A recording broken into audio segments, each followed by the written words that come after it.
What for communities to flourish? What does it take for us to flourish? What does it take to flourish? What if there was a framework that could define how to flourish?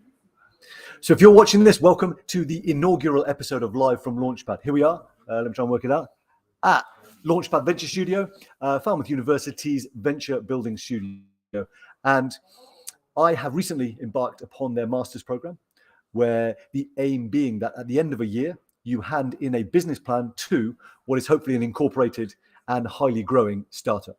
All right. So each week and potentially even each day, I'm going to be joining you here live with some of the questions that I'm considering, some of the things I'm chewing on as I seek to build out this high growth venture.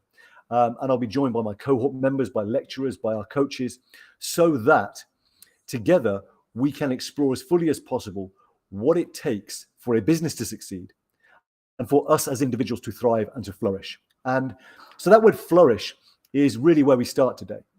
Okay. And if you're joining on one of the other platforms that I'm streaming to, hello, Facebook, hello, YouTube, how are you going?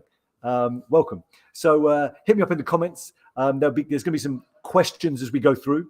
I'm going to be sharing a framework that is very much a work in progress. It was literally sketched up on a whiteboard the other day.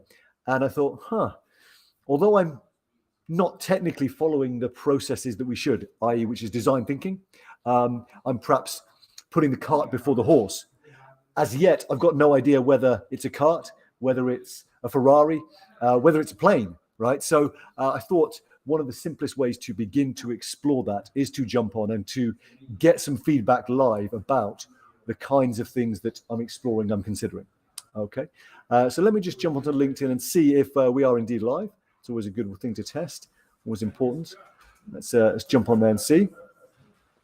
And there we go. Look at that. Wow, even in the like cover photo, there I am live. That is quite something. So let me jump on over and share my screen. We're probably going to go for about half an hour or so.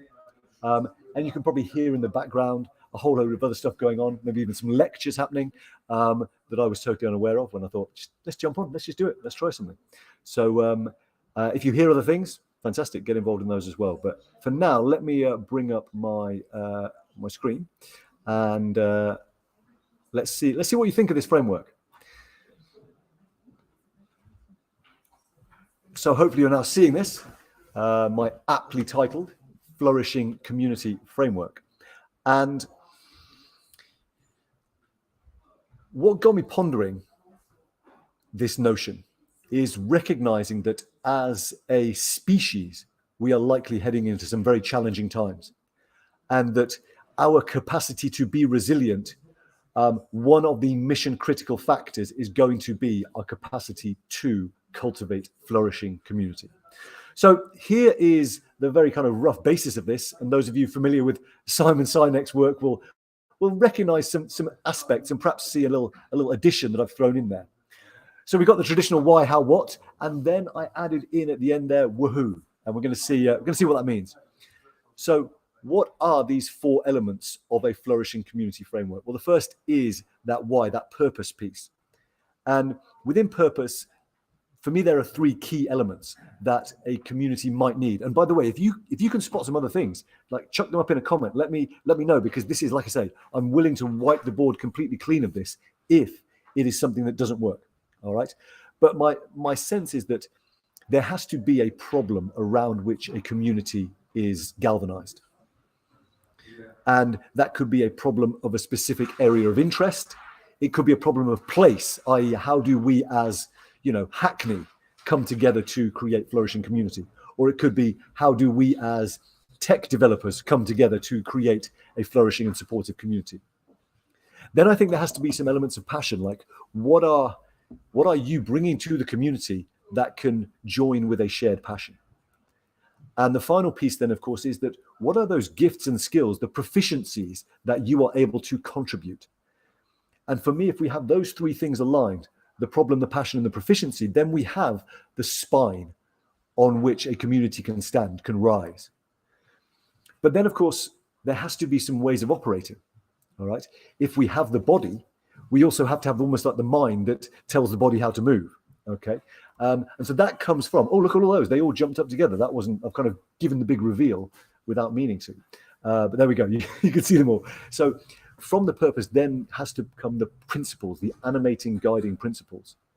And this is where I'm really not certain on these yet, but these are just some of the things I've come up with. Like, what are the stories? Because from the shared stories, perhaps we can harvest some core principles. And around those core principles, we can create some structures. And one of my favorite sayings is the notion that structure creates synergy. So if we want to create something that is greater than the sum of its parts, and I know of perhaps no better definition for a flourishing community, then we're going to need some structures.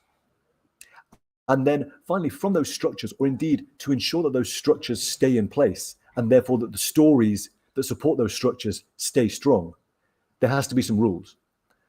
And, you know, you and I walking around day to day in the flourishing community of humanity, there are some rules, right? We're not just going to go up to each other and shoot each other. That would be a terrible way to support the flourishing of the human community. All right. So just on those first two pieces, how do they land with you so far? That there has to be some kind of purpose. There has to be some animating principles. Would you add anything else in? What else might you suggest? Is there anything else that has to be present within purpose? And it doesn't have to begin with P, by the way. Just as a wordsmith, you probably see my love of the alliteration. And what about principles? Is stories, structures, and rules the best way to couch the principles? Yeah, I'm not sure. So, you know, please, up in the comments, do pop up, let me know. And then, of course, the principles are only valuable if they lead to powerful, flourishing, supporting practices. And again, very rough here, but, you know, so those actions, the actions that those practices bring forth, how do we support them to be consistent? How do we support those actions to be the most powerful actions toward the flourishing of the community? Well, there's going to be some rituals that can house those actions. And then, I can't even see my own screen. What is that? Some routines. So the rituals give rise to routines, and it is the routines and their consistent execution that ensure the actions that need to be taken are taken. And then finally, the addition to Simon Sinek's framework, the woohoo, right?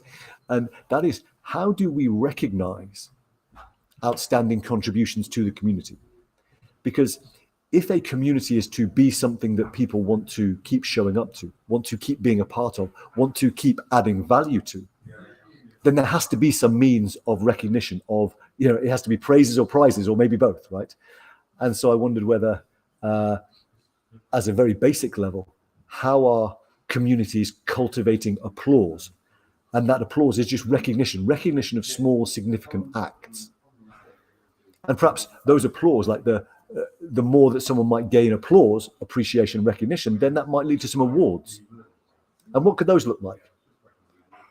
For your community, what might be some ways that you can give applause, and what might be some awards that you could offer?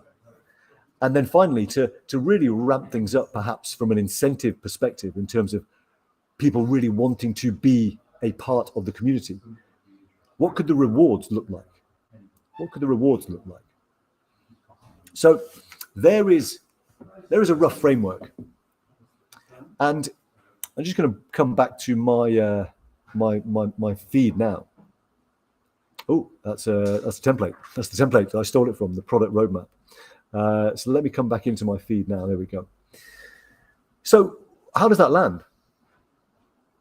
And I wonder if there's a way I can like bring it up into LinkedIn. I'm not sure I can. My tech savvy is not there yet. So yeah, how does that land? What are your thoughts? And if you're joining in on the Book of Face, how did that land for you? What was your take on it? And are you right now involved in supporting a community, in needing a community to survive and thrive, to flourish? And how that has looked for me is, I've been a member of a number of different communities over the last perhaps 3 to 4 years, and some have been fantastic, but they've been like communities of a moment, whereby we gathered for a shared key moment to achieve some specific outcome, and then the need fell away.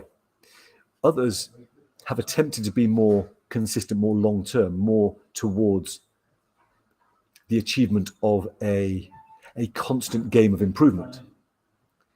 And I've seen my own engagement and the engagement of others in that type of community, go through real kind of peaks and troughs. And it's one of the things that got me wondering, what might support powerful, flourishing community? Like, what would support me and others to keep showing up consistently? And I'm not sure. So that's my initial offering in this first live from LaunchPad episode. A rough, very, very kind of whiteboarded framework for flourishing community. And I'd very much love for you to pop in the comments your own thoughts, your own take on some of those elements of the framework, so that as I move forward with exploring this and wondering, is there a venture that could be built out of this notion of supporting the galvanizing and flourishing of communities, that I have as many inputs of potential truth as possible. And if there's anything that resonated, anything where you'd like more explanation, then just let me know, and I can jump on and offer either some thoughts via text. This is me writing and typing, or if it's a topic that's rich for another video, then it can become the subject of another live from LaunchPad. So as ever, thank you for tuning in. This has been live from LaunchPad, episode number 1. I was your host, George Hardwick, and I look forward to seeing you next time. Take care.